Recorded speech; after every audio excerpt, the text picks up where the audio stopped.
Dear Chairman, dear organizers, Christoboli, thank you for the great honor of the invitation. You have been way too kind with your introduction. Um, I hope to do justice to your choice, and I look forward to meeting with colleagues from Greece and North Macedonia in the future. Special thanks to Professor Zafragas, to Mrs. Yorga Gobulu, and Professor Pathosozomenu for your kind invitation. So my topic was that of traumatic brain injury and its relation to neurocognitive deficit in the elderly, which is the main theme of today's symposium. I know the audience is varied, so I will keep it at a generic level.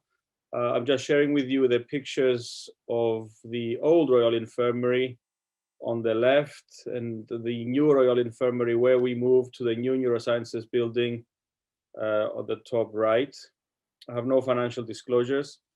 And to start by sharing with you the number of neurosurgical centers in the UK. As you can see, there's not that many. Every center carries it's a tertiary center. Every center carries a population, a defined population in the region around where it is centered. And therefore we have a defined group of patients which rarely move between regions. The outline for the talk today will include very basic pathophysiology of traumatic brain injury, which I might call TBI to be quicker. I will show you some slides about the incidence. Is it increasing or is it decreasing? Are the elderly less vulnerable or more vulnerable? Are there any socioeconomic factors? And how can we relate this to the rest of the talks that we heard earlier today? The picture here was from a football match a few months ago, which at first looks rather benign, but the goalkeeper had a very severe kick in the face, suffered a concussion, and spent a few days in hospital. And another point that's relevant to make is that often we see professional players have injuries in football or in basketball or indeed in martial arts and boxing, and they're allowed to continue to play, which is actually something that should change. The warning symptoms and signs for someone who had a mild traumatic brain injury that might be getting worse and which should alert those around him or around her to get medical advice include things like drowsiness, different sized pupils, convulsions or seizures, which are quite rare but possible, confusion with recognizing people, places, confusion and restlessness or agitation, unusual behavior, and of course, loss of consciousness. A concussion is a traumatic brain injury that changes the way our brain functions, and this is in very generic terms. It can lead to bruising, which can lead to swelling. Blood vessels can be torn. Part of the brain and nerves can be shaken and stretched and torn, and this causes local and sometimes global injury. Most concussions are usually mild, and they're usually dealt with first aid. But if they progress, and if they're severe, and if they're left untreated, the outcome can be fatal. This slide here is not meant to be, I'm not expecting anyone to remember all this, but this simply shows the pathophysiological cascade that is activated after trauma to the brain. And all I'm trying to say here is that it's quite complex and we don't really understand it 100%. On the top left, we can see that the primary head injury is the point of impact, but all these cascades may have a secondary effect. And at the bottom, so from the bottom to the bottom right, we can see that there is a secondary brain injury. And a way of summarizing this, just to make it simple, is that secondary injury can be a consequence of changes, alterations, and poor regulation of cerebral blood flow, of oxygen supply to brain tissue, and energy availability and utilization. A neurosurgeon or a neurointensivist in severe cases can use these 4 multimodal neuromonitoring avenues to monitor the brain oxygen levels, the cerebral perfusion pressure, the intracranial pressure, and the cerebral metabolism. And these can make decisions both for further surgery, but also for withdrawal of treatment. And these multimodal monitoring is becoming the norm after several years of experimental studies. So we have, for example, in this panel, neuroradiological information at the top, neurometabolic imaging as well at the top right, but then we have graphs of cerebral perfusion pressure, we have graphs of metabolic metabolomics through microdialysis, and the ratios between the metabolic products can help decide whether the brain is under control or whether the homeostasis is losing its autoregulation. I'll shift now to more epidemiological stuff, more epidemiological data to try and put this in context. Do we know whether the head injuries are increasing or decreasing? And it varies around the world.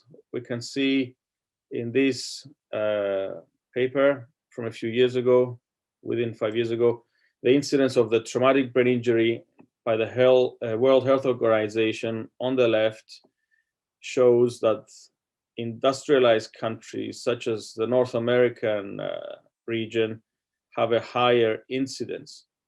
But this actually is probably not necessarily true, because North America and other industrialized countries, as you can see, Europe is more green than Africa, etc. But it's probably because we record them better than Africa. On the bottom right, we can see that the heat map is darker red in Southeast Asia and Latin America, and indeed some of Africa, rather than the North America as regards road traffic collisions. The converse is true as to the availability of neurosurgeons to look after these patients. The availability of neurosurgeons per capita in North America and Latin America doesn't change the map very much.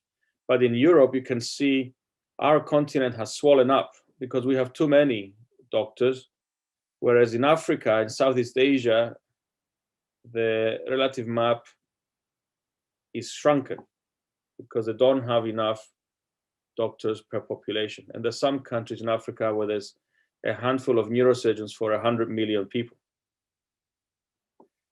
This graph is from our own data in Scotland, and we're lucky to have public health data sets that we can interrogate.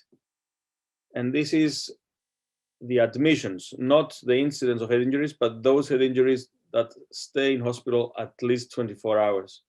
And you can see the green, that it fluctuates between 8 and 10,000 per year over the last 10 years or so. And you can see also at the bottom that those green admissions do not necessarily progress to a neurosurgical bed.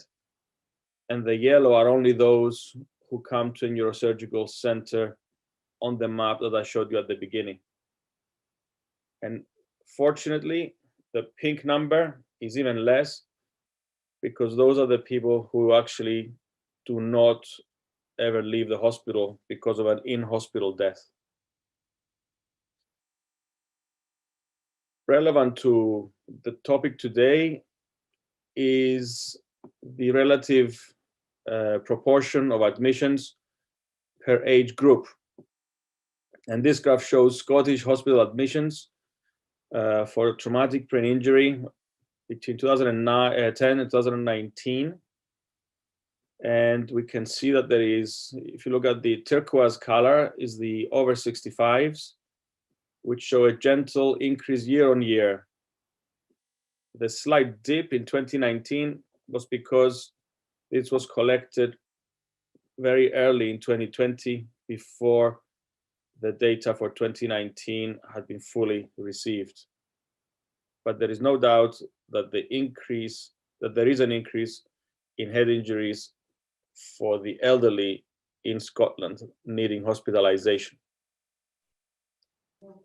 The same data allows us to compare several parameters, and this one shows that while there is a greater number of males than females, it may well be that these two lines eventually meet in the near future, and the differences between them seem to be converging.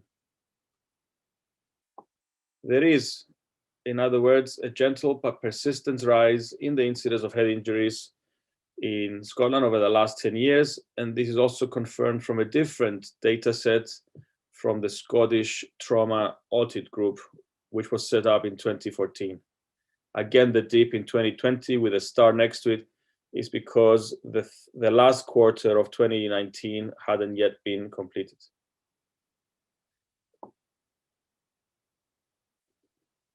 This graph, again from Scottish and British work, shows how the different age groups have different etiology for the head injury.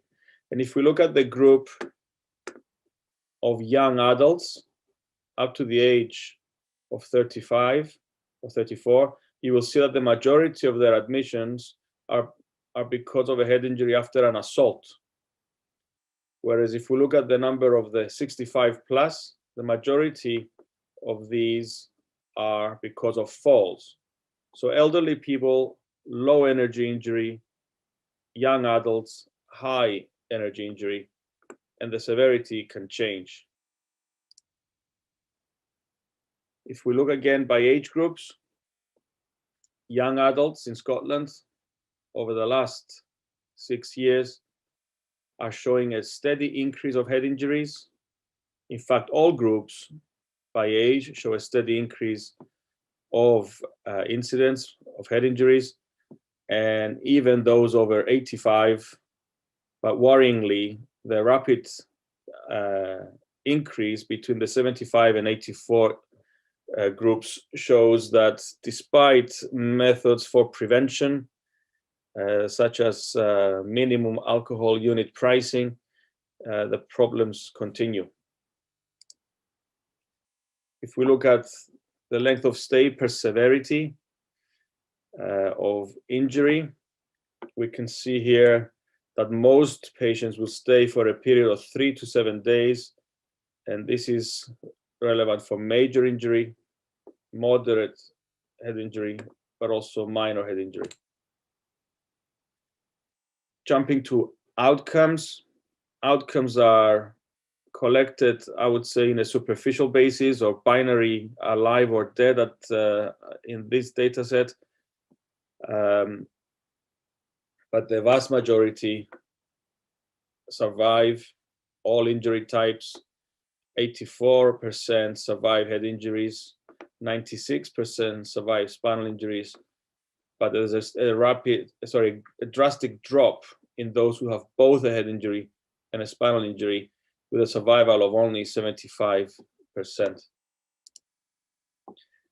My concern, and this is probably something we need to improve on over the next few years, is that neurocognitive outcomes are not routinely followed up. And this is not good enough. Another issue that we have looked at is that traumatic brain injury seems to be related directly to socioeconomic class. And we have a surrogate measure for this in Scotland called the SIMD, the Scottish Index of Multiple Deprivation, which takes into account your postcode, your education, the price of your house, your kind of work, the number of children in the family, and so on. So it gives an indirect and arguably approximate impression of your socioeconomic class. And in the next graph, I'm going to show you, remember that quintile 1, or in blue, is the most deprived. So if we look at traumatic brain injury hospital admissions over the last 10 years, according to this classification, the most deprived, which is the blue, are showing a rampant increase. And sadly, all groups are showing an increase. So while we think prevention is better than cure, it's still unclear why head injuries in Scotland are continuing to increase in all socioeconomic classes. And then again, assessing socioeconomic class per severity of trauma. Again, quintile 1, again, the most deprived has the higher incidence of all subtypes or all subclassifications of traumatic brain injury. So when it comes to long-term outcomes, because the easiest thing in these situations is for the neurosurgeon to do the acute care. We think that's not the problem. The acute care is straightforward. The difficulty is the rehabilitation and the reintegration into society for those who have cognitive deficits.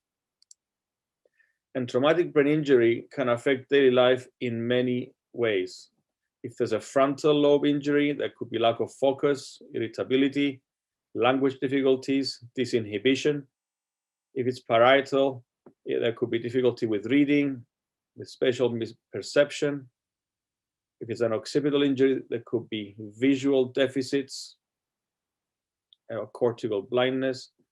Temporal injuries can cause memory problems and predilection to epilepsy. And then, of course, damage to the posterior fossa with cerebellum and brainstem can have more severe consequences. How do we recognize, or how do we advise those around the patient to look for these things? What is our advice for them to recognize things that may need further attention? Well, I've just listed here a large number of symptoms, and these are not necessarily specific, but when they're taken together, then they're very suggestive that there is neurocognitive deficit after a head injury.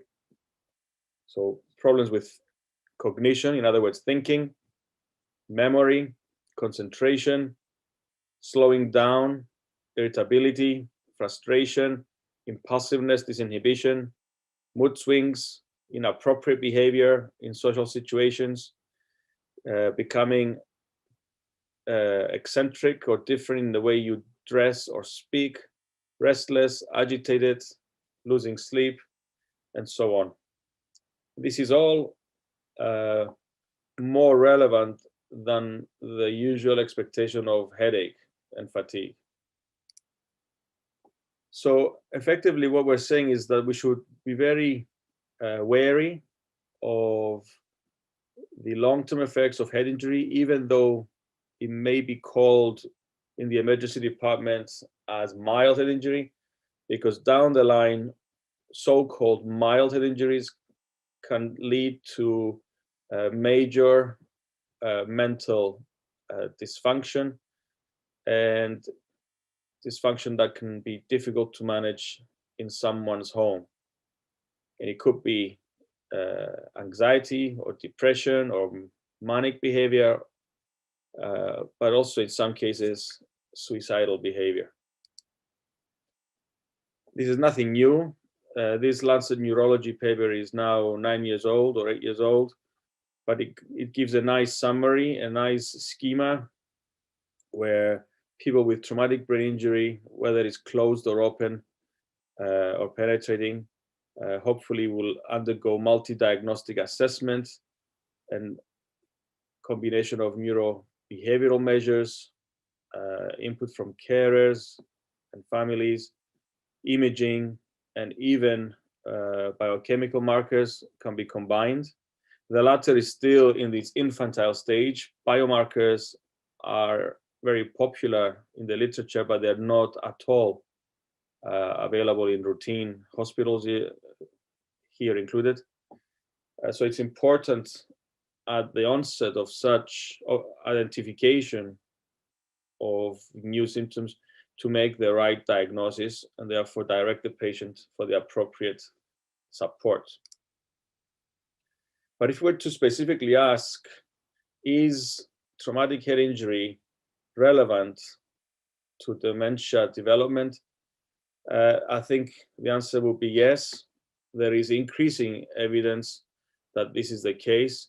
And this study from PLOS One has identified several risk factors after hazard ratio assessment for those with mild traumatic brain injury in the age group over 65. So for example, here we can see that being male, over 65 with a mild head injury increases your chances of developing dementia. And they've also assessed and reported the cumulative hazard estimates amongst the mild head injury group and the control group. And we can clearly see that the cumulative risk is significantly raised as regards the risk for dementia in the group for mild head injuries. There's plenty of studies. I've only chosen a couple to share with you. This one from the Journal of Neurology, and it's a good point to make that in dealing with these patients, there should be multidisciplinary input from neurosurgery, accident emergency, neurorehabilitation, psychiatry, and neurology.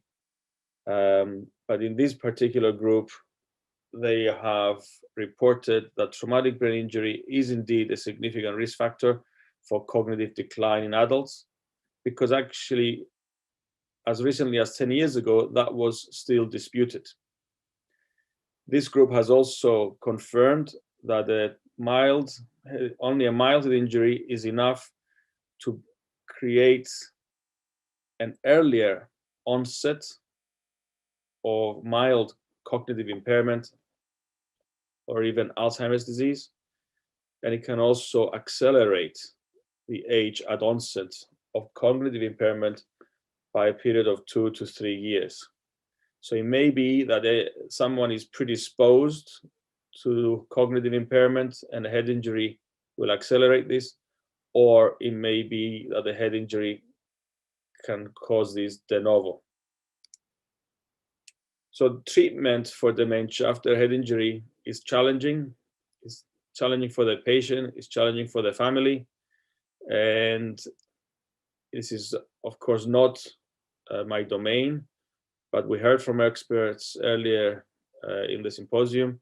But I think the take-home message is that if we identify potential cognitive impairment after head injury, we should make sure that the patient gets specialized help, because this might lead to behavior modification, cognitive rehabilitation. There could be specific medication for specific symptoms. And then there may well be training for the family or the network around the patient to be interventional when required. And in cases where the family is not able to cope, then there may well be involvement of the social services. So to summarize, we have evidence that the incidence of traumatic brain injury is gently increasing in the elderly in Scotland, that it affects both genders in a line that is converging between the two genders, that the injury pattern is different between the elderly, with low energy falls and higher energy road traffic accidents in the younger adults. We also have evidence that traumatic brain injury is increasingly identified as an independent, significant risk factor for developing dementia. and that there is evidence to suggest that the history of traumatic brain injury can increase a person's risk of developing Alzheimer's disease. But in keeping with the theme of the symposium, there is no doubt at all that prevention is better than cure. So at this point, I'd like to thank you again with a picture from Scotland on a sunny, rare day, but also invite you to join us to Hamburg in October, COVID permitting. So thank you again for the invitation. It's an absolute honor and a pleasure to be with you today.